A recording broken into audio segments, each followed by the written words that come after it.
Welcome back to the studio. So, from April 7th next year, Nigerians will be celebrating. April 7th has been declared already as a Police Day, and that statement was made by the Vice President Kashim Shettima, who was representing the President at the Police Awards. All right, and so today we're just going to be looking at the police force in Nigeria, and looking at their achievements and their shortcomings. So, gentlemen, starting the discussion, looking at the current insecurity in Nigeria and how all the security agencies, have been bringing in their contributions to help resolve the whole insecurity issues. Are you satisfied with the performance of the police force so far as regards helping to, resolve the insecurity we've been having in the country? Let's start with Mr. Felix. Well, I think maybe their best is not good enough, but I think they put in their best. Okay. Because we saw they lost a lot of men. Because I work with them a lot. Because what I do to personal VIP protection and all of that. So I get very close to see how they work. And I know that some of them are overstressed. Some go out of unit and they're there for 8 days before they come back to their families. So I think we really need to appreciate them once in a while to know that they're doing their best, even though their best seems not to be good enough because of the overwhelming insecurity that we have. But maybe we should all support them, encourage them, and the government, and do something about their welfare. Place they live, you need to go to their barracks. You need to see, because if you want them to protect lives and property, then their own life must be secure first. They must have the assurance that if anything happens to them in the line of duty, their family will not suffer. So I'm in the military, and I'm a retired military, so I know that a lot of things are not being done. So when you want to, and in our society, we quickly just blame the law enforcement, the security men. We don't know what they go through in their personal life, what goes on in their mind. So they are human beings, like they're Nigerian first and foremost before they are recruited to the military or the police. So I think they are doing their best, and they can do more. And so some of the plans that we have concerning law enforcement agencies are structural, and it's good that my colleague referenced some other countries. Why can't we do our own policing system? Why the way it is done, that is where they get a result. For example, when you have community police, when you have state police, so that you don't have central police and you put someone from Enugu to come and be DPO in Agege, or somebody from Yoruba, Lagos, and you transfer him to Sokoto as a police, as a DPO. So structurally, the system did not even allow them to function. And we now talk about population. How many men do we have in the police for relevant or relative to the number of Nigerians that are meant to police? So all of that, their political leaders have to look into that. They have to have maybe a conference, whatever they have to do, to look at what are the challenges that they face and how do we address them. Instead of laying this problem of insecurity, because the work of police, all of us have to do it to protect our country.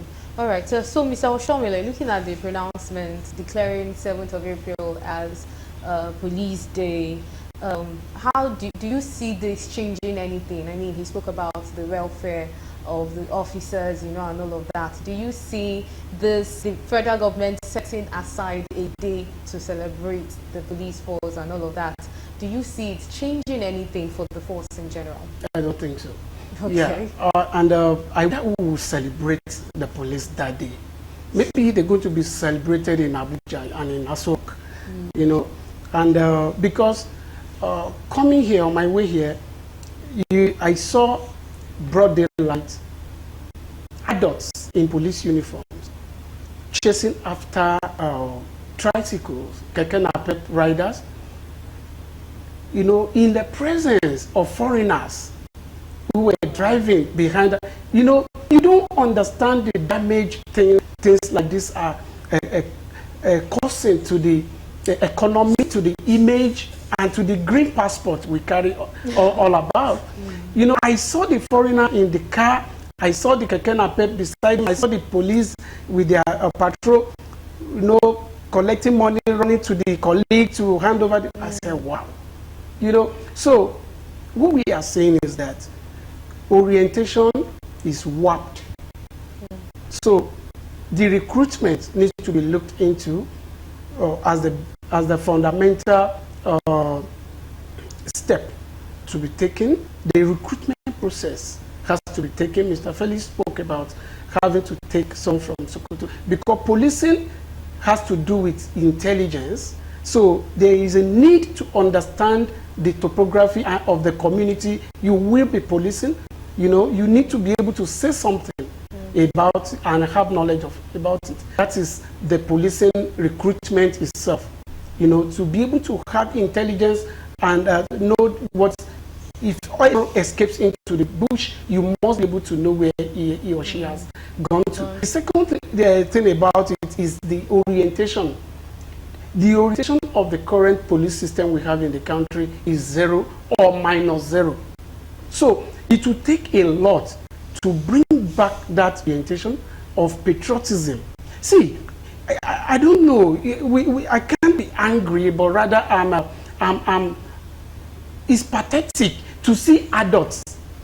I don't want to believe it's such an easy thing to lose your shame and stand by the roadside to collect money, broad daylight, from the hapless citizens who toil and struggle every day to make ends meet. Some of these keke napep, they cost more than cars, and these guys have to recoup the money. If you hear the humongous money they give it to them, which is probably because of the poor welfare. The poor welfare. But you understand what we are saying. That is why I say recruitment, orientation then well. Welfare will also come in there. But I don't think there's, see, these guys are not poor. So it has to do more with orientation. Most of these guys have about 3 buildings, 2 buildings, and not some of these policemen. So what I'm saying is that, but you are poor not because you lack physical money. You are poor when you have the wrong orientation. So wrong mindset. So we need to do something about that. But we're going to do this. You understand? I don't know. It takes two to tango. Is it the Senate that the public have the wrong perception of, where they have to send prayers into each other's emails, if you know what that translates to? So who is going to change that?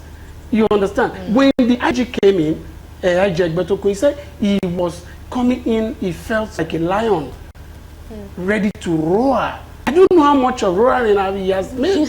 So you understand. So the celebration of the police on the April 17th, I can bet the average Nigerian on the street won't remember it.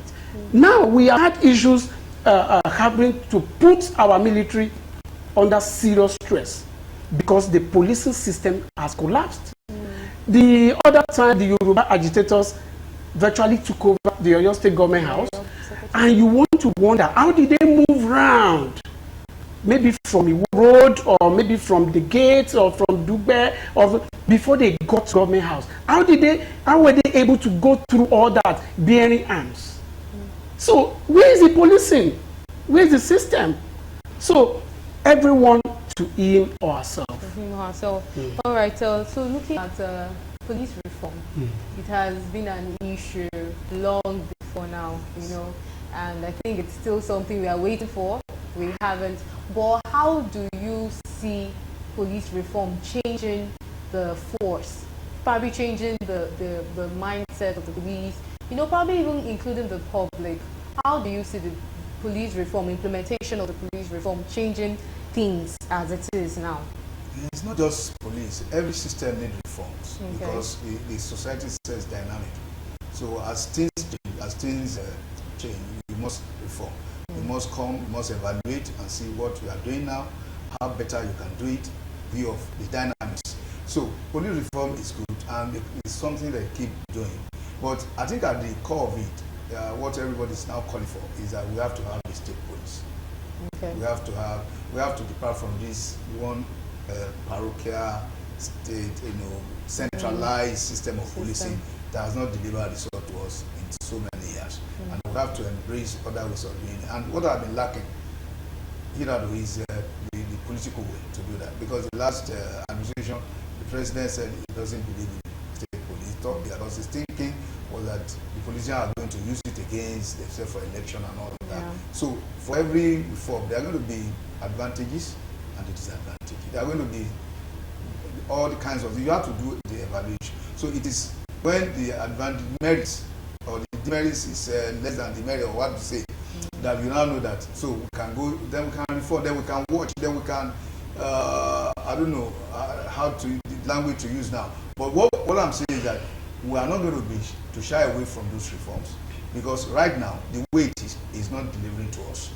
And police ought to be our friend, and that's the slogan, police is your friend. And we know that if you don't trust them with information, because at the core of their work is intelligence gathering, information. Are you ready to give them information? People trust them with information, because if you don't give them information, if you don't give them that information, they can process it and become intelligence, and they are actually, they can be proactive. So our policing system is reactive. It's after the event has happened, they start running up, like the one reference in your state. How did they get so close to have that access? Okay, yes. So where all this thing will be going on, because we see on social media, we see the uniform, we be seeing the flag, we be seeing the signal on social media. A lot of noise have been made about the urban nation and all of that, and now suddenly they now have to make a step forward to be able to get those arms, ammunition, and hire a bus and move to the government house. It doesn't have to get to that. As at the time they were making those noises on social media, with those flags, with those signals, intelligence would have gone into to know the leaders, where are they meeting, what are they planning to do. So these are the things that we need to do about our police system. Okay. All right. So, Mr. Oshomole, looking at police reforms, do you see it bringing the force into a better space, or do you also feel state police would just probably be a better option after? Yes, I believe Nigerians deserve a reformed police service, not police force. Okay. You can't police with force. It has to be by service. Okay. So that is what I was saying about orientation the other time. When you go out there and think you are a police force personnel, then you are going with a problem already. So it has to be a police bureau, a police office, a police service that the citizens will trust. Because you can't even do anything with intelligence, as Mr. Felix rightly pointed out. So what we need is the citizen police. Now, how do you achieve that? The bulk of the police we have today, they are happier when they are posted to banks, to VIPs, and all that, or to the roadblocks. Because when you do your background checks, those are the roadblocks. Even have to lobby to be there. Wow. Why is it that you travel between Shagam to Benin and you see so much roadblocks, and each one of them, of those roadblocks, I mean, broad daylight. How do you? So when you now say state policing, it's not about state or local government. The politician at the federal level has that grid also domiciled at the local level. So we need to be patriotic first, with right orientation, that we want to serve and make this country good. I want to be able to travel safely to any part of this country, and spend money to that local woman, local man, and grow the economy. But when you have a system where you have to think twice before you enter the bus, so how would the local economy grow? Without local economy growing, how would you have foreign investors' confidence in the system? Because except the local economy is secured, the expatriates' safety and security will be at stake. Because the jobless, the idle guy here will be looking out to cash out by kidnapping. Okay, so we remember October 2020, the NSAS protest, yes, and we know how it all ended. And I think the aftermath of all of that was the fact that they now became like a poor public perception and even trust issues between the police and the public. Yes. So, and like you said, intelligence, you know, information gathering would definitely have to come from the public. But currently, when the relationship between the public and the police service, as Mr. Shawale said, yes. it shouldn't be police force, it should be police service. So when the relationship between the two are not too good, it definitely would affect the both sides, because the police won't be able to protect the people and the people, you know, at the other end. So what should the police do to, you know, restore this trust, restore that which has been lost? Because I mean, like I said earlier, it's at the end of the day, it affects all parties involved. Yes. It's a lot of work on their part to restore that confidence. Because I think it was a long time ago that I remember they removed the F, no, police force, Nigerian police, just MP. And it's back. In the assembly, there was a time they said Nigerian police. Later, Nigerian police force again. I remember one administration was saying they should remove the F. It should just MP, Nigerian police. But now you see that Nigerian police is back everywhere. So that element of force, because if you want to have if you want people to be your friend, it's because you want to be friendly with them. You want them to trust you. And if that trust element is strong, and we know that that trust element is not there between our citizen and our police. Yes. And they are from us, and they are just one of us. The fact that they opted to serve in the police force and went for that training in the police college does not make them change. They are still Nigeria. But we know that what is out there is this colonial mentality of the way, and that is not in those our colonial masters again. Because over there, we saw how they do their policing work. But here, because that orientation is there, and it's still there, and the subsequent indigenization of the police has not taken it away. So they have to do a lot of work to be able to get that trust element restored. Because without trust, people don't trust you with information, they can't come to you, and when they give you this information, they are going to use it against them. And so that element is, that trust is not there. The one you reference about the answer, you know, it was a very, very bad experience. Yes, it was. And you know that a lot of them lost their lives. Yeah. And these people who lost their lives, their fathers, their mothers, you know, some of them are even burnt alive. And so it is not good for us as citizens that we turn to our police and we are violent with them.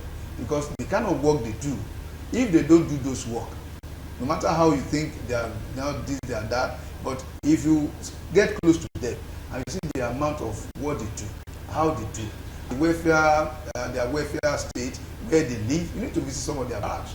You need to see their condition that they live, how they raise their children. So you see that there's not they sacrifice. No sacrifice. So and they need to be encouraged. All right. So let's have Mr. Shawale's take on the trust issues. I mean, they say police is your friend, yes. But you look, this friendship is not really working in Nigeria. It won't work because we have those being recruited into the police system, also coming from the society.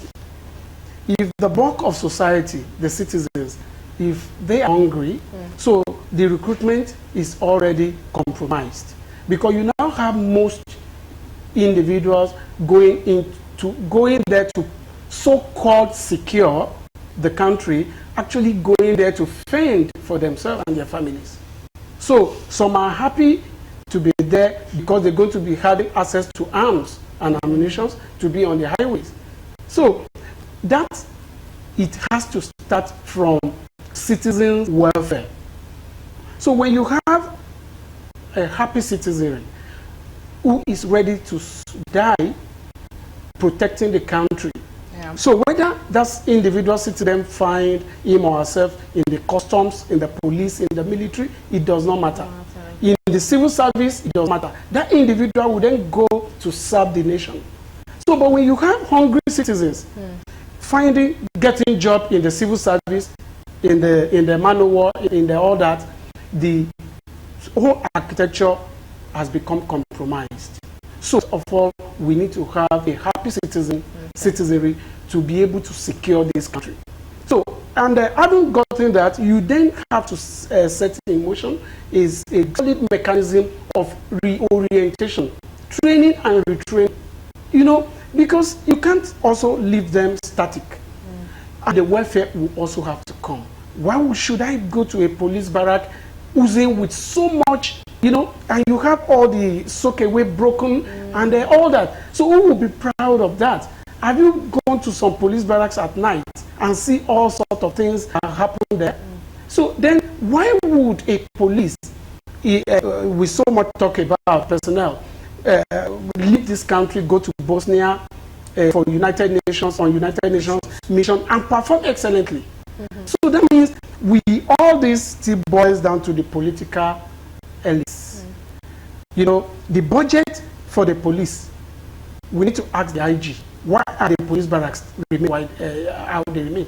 Why is the NAF base keep getting cleaner and neater, and police barracks getting dirtier? Why? How is the money being spent? How is the money being spent? So why do we have officers so much hot belly and the guys on the road looking so malnourished? Skinny. So questions have to be asked. Someone has to be held responsible. Exactly.